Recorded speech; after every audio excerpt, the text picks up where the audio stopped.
پہاڑ کھڑے کیے جا سکتے ہیں بادشاہ عباس کی عصمت پہ، بادشاہ عباس کی سیادت پہ. سید ہے عباس،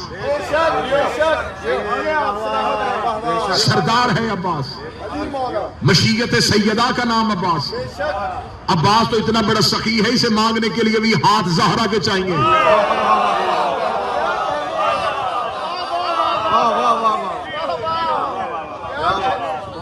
کہاں بیٹھ کے آپ نے عباس پڑھا؟ کہاں بیٹھ کے آپ نے عباس سنا؟ کیا سمجھ لیا آپ نے ڈرو غازی کے جلال سے؟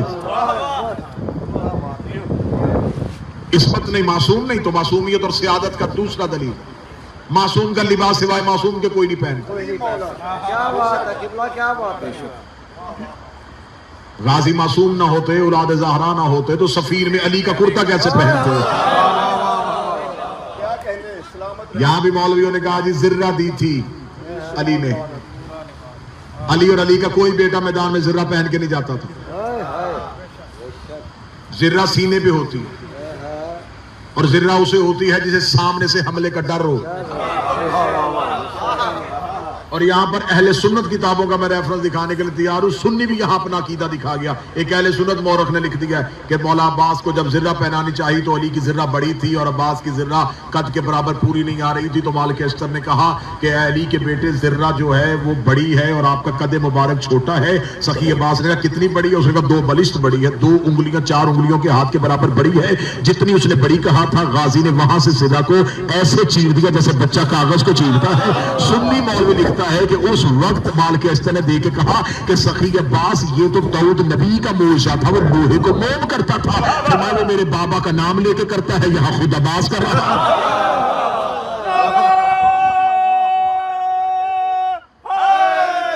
معصوم کو غسل سوائے معصوم کے کوئی نہیں دیتا. اگر معصوم کو غسل سوائے معصوم کے کوئی نہیں دیتا تو پھر مولا کے غسل میں سرکار عباس شریک کیوں؟ سیادت ہے عباس کے پاس، سید ہے عباس، مالک ہے عباس، معصوم ہے عباس. راز تو ابھی پڑھے ہی نہیں گئے، بتایا ہی نہیں گیا زمانے کو کہ عباس کون ہے. سخی عباس اللہ کے اس چھپے ہوئے راز کو کہتے ہیں. سخی عباس اللہ کا وہ چھپا ہوا راز ہے کہ حسین جیسا امام بھی جسے سجاد کے ہوتے ہوئے اپنا مشیر بنائے. امامت کا کام ہے امامت کو مشورہ دینا. لہٰذا حضرت عباس کی ذات پہ بات کرنے سے پہلے گریبان میں جھانکنا چاہیے کہ عباس کی منزلت کیا ہے، عباس کا قد کیا ہے، عباس کا احترام کیا ہے. یقیناً دور دراز سے ماتمیہ انشاءاللہ ایک مجلس کسی بارگاہ میں ہو تو پوری کی پوری مجلس سیادت ابوالفضل العباس پہ، عصمت ابوالفضل العباس پہ، بادشاہی ابوالفضل العباس پہ، کیونکہ یہ چوک چوراہے کا ماحول ہے.